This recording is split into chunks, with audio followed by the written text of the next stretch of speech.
We've been together since 2015, and initially I had planned for this to be a lifelong relationship. However, we faced some challenges along the way, and that's one of the reasons I never got around to proposing. Unfortunately, the ring fund I had set aside for that purpose will now be used for something else, I'm certain. Around 2019, I started to realize that our relationship might not turn out the way I'd envisioned. We had a lot of arguments, nothing physical, just disagreements and both of us being upset. And our bed life suffered a lot after 2016 due to medical reasons, and it never really improved.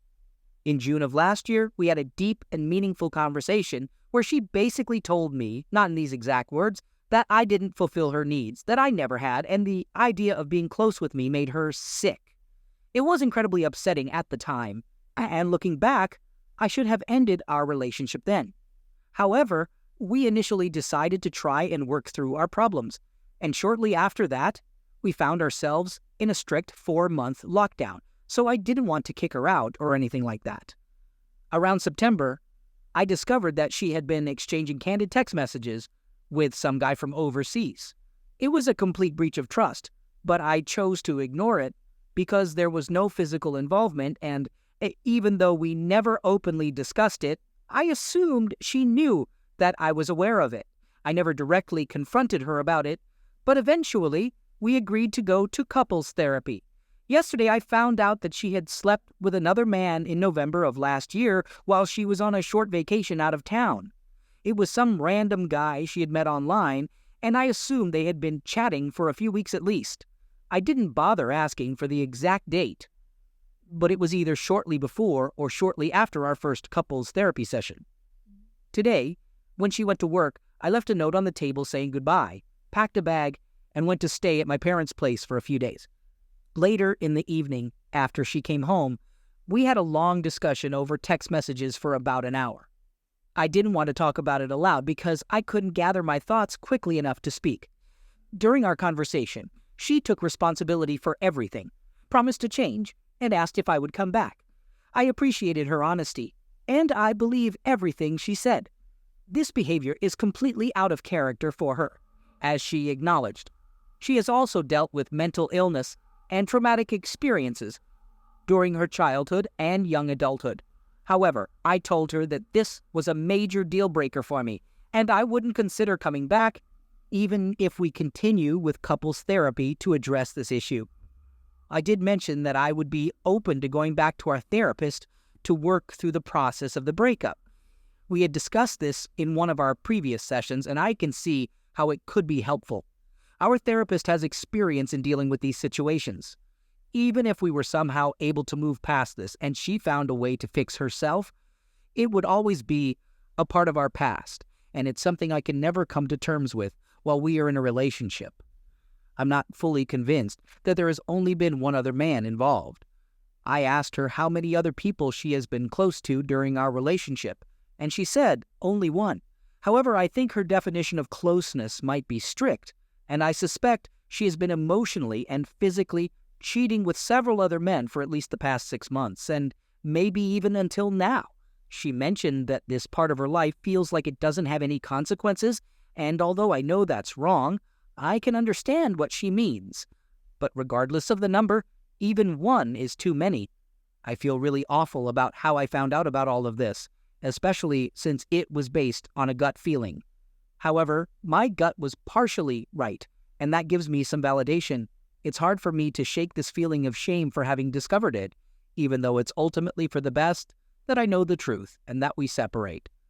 I'll probably try to reschedule my appointment with my own therapist to get some guidance on how to move forward from here. I'm not sure how she's going to move on from this, but I'm doing my best to focus on myself.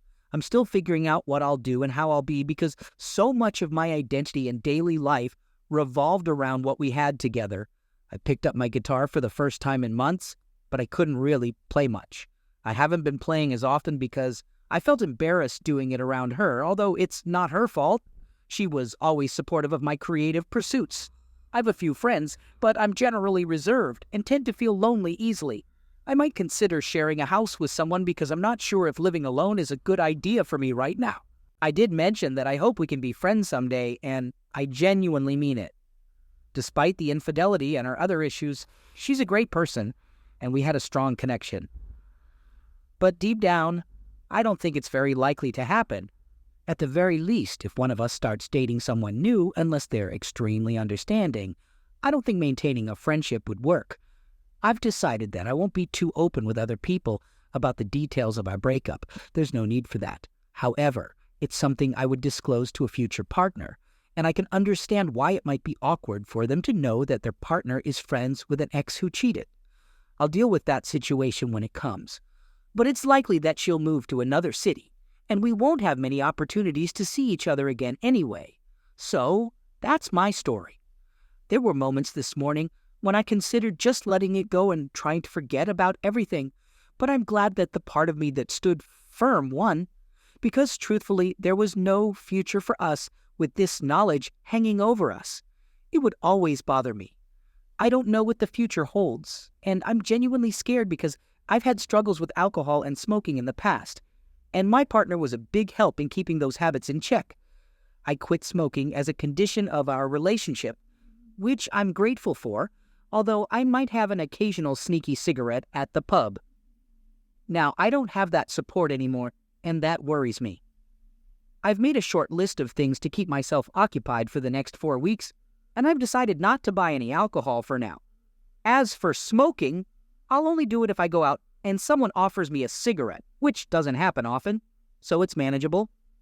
If any of you have gone through a breakup involving infidelity and have any advice on how to get through the first few weeks and months, I would really appreciate it.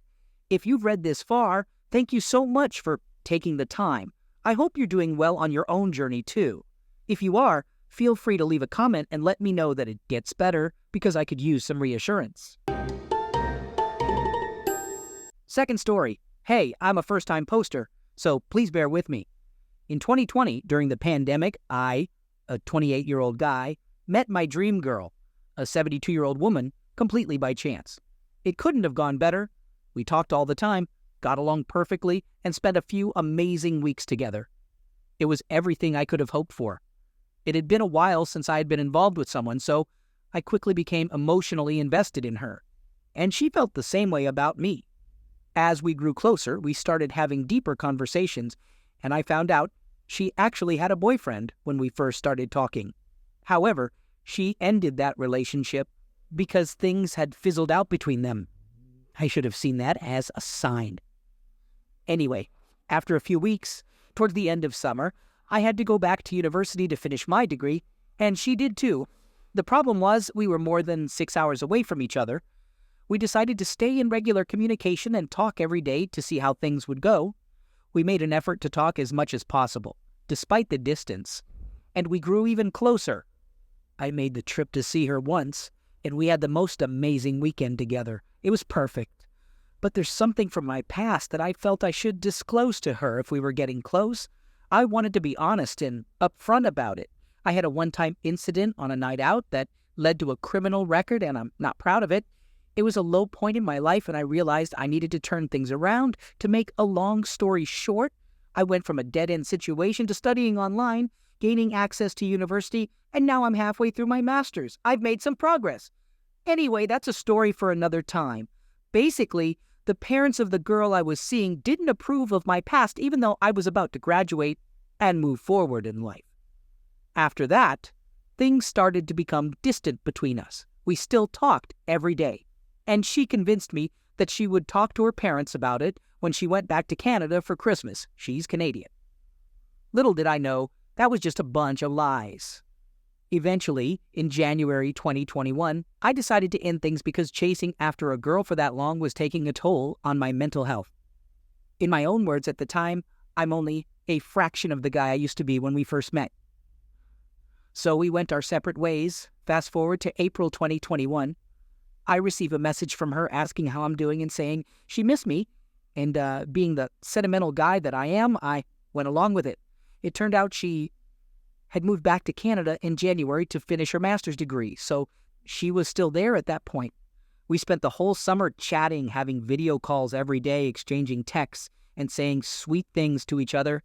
She was reeling me back in successfully and even suggested multiple times that she would move back to the UK for me so we could start a real relationship. Naturally, I was hooked and thought things were finally looking up. I was really excited. There were some strange moments during the summer, but I attributed it to her being stressed about her family's disapproval of her moving back to the UK. She had a lot on her plate, and I feel foolish for ignoring my gut instincts about the whole situation.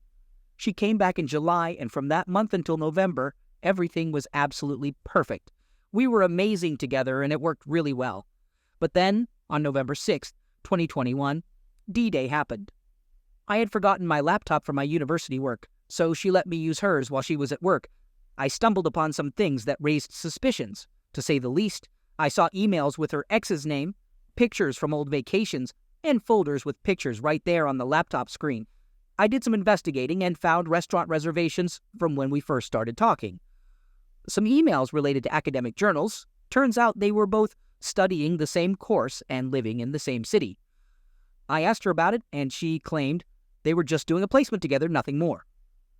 But as I kept pressing, more and more came out. They went out for dinner a few times.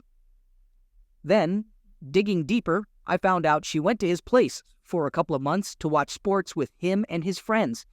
And then, even more shocking, she admitted that he would walk her home from the placement and she would invite him inside. They slept together multiple times while she was talking to me. All of this information came out gradually over the course of a month and a bit. More information came to light as well. She claimed she stayed at a cottage with her sister and mom when she went back home for a weekend. But in reality, she was with him and they slept together twice. 2 weeks before she saw me again, she met up with him in the presence of her family.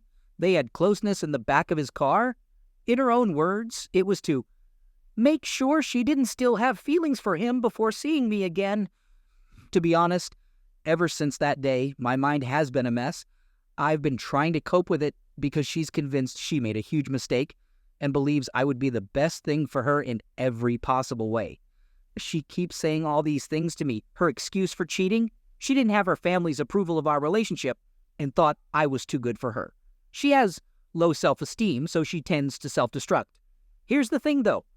She has a history of cheating on all her previous boyfriends. She's been a chronic cheater for many years. She wants us to get back together and claims to be madly in love with me. Now she's in deep depression because of what she's done to me. Her friend says she's never seen her like this over a guy before. Her parents and sister actually liked me when they met me, so they're extremely disappointed in her for betraying me. They didn't know the extent of our relationship. She kept it hidden. Everyone is utterly disgusted by her actions and how she played me for over a year. What should I do in this situation? Honestly, I don't think I can ever fully trust her again. Rebuilding that trust would require years of hard work, and right now we don't live close to each other.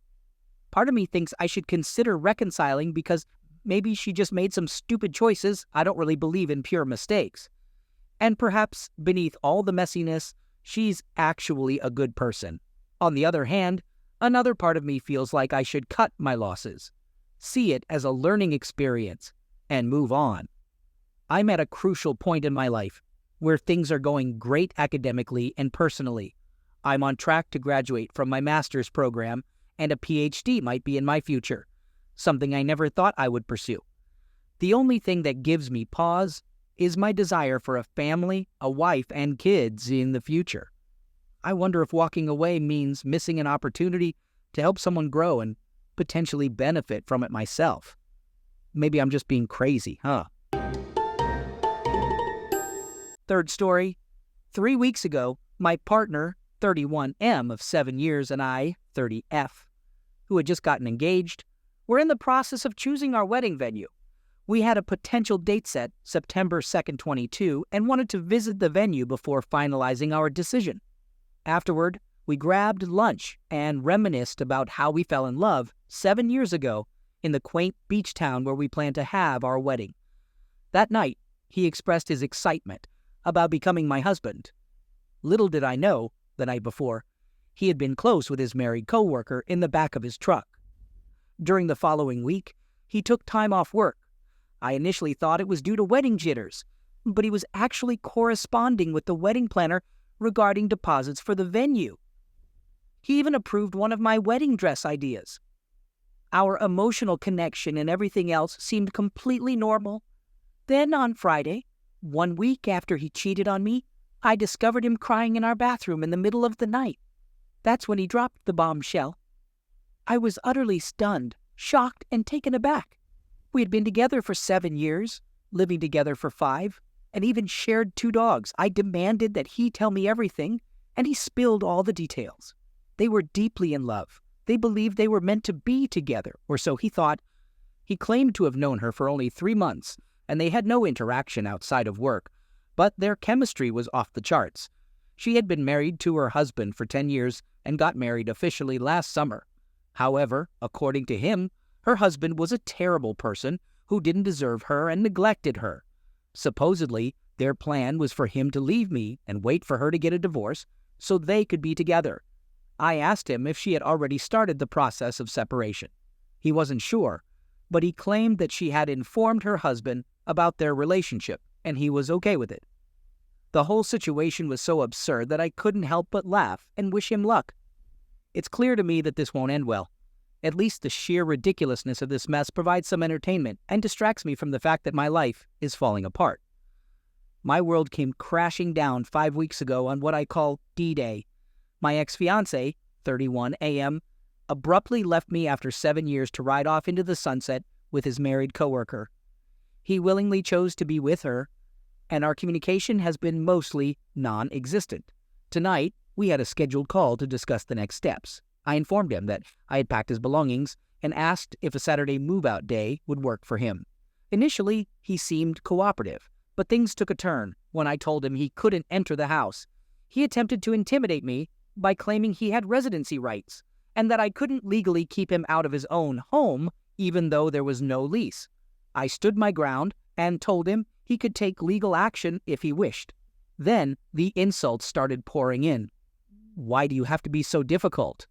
I've always despised this side of you. Clearly, you're not interested in an amicable resolution. You're crazy.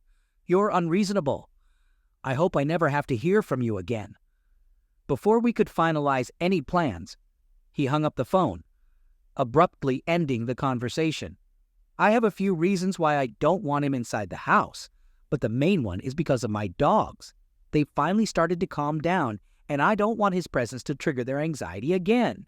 During our call, he claimed to love the dogs, although I doubt it since he's walking away from them. But he didn't give me a chance to explain my reasoning.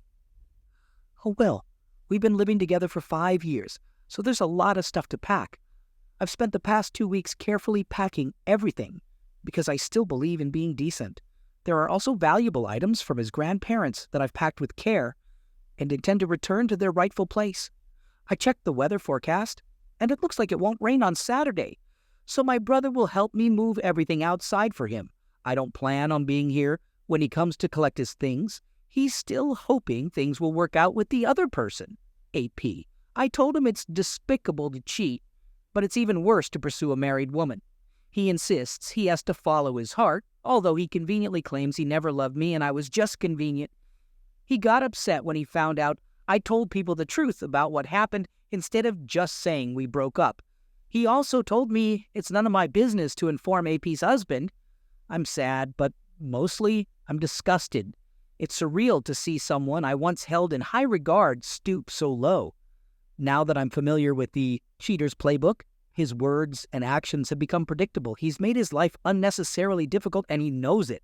Well, that's quite a surprise to hear. I never intended to propose to you. It was never going to happen. But we went together to choose a ring. You bought it. We even traveled to Florida to spend Christmas and New Year's with your family, planning for New Year's Eve engagement on the beach. I even got an outfit for the occasion. Then, when it rained that day, we decided to postpone the proposal until we were back home. We started planning the wedding for the summer of 2022. You picked the venue, and we drove 2 hours to visit it together.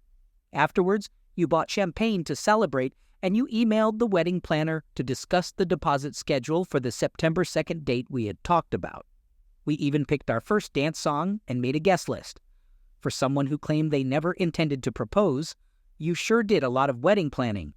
This brings me to wonder, what are the rules these days? If you have a ring and a set wedding date, but he never got down on one knee, does it still count?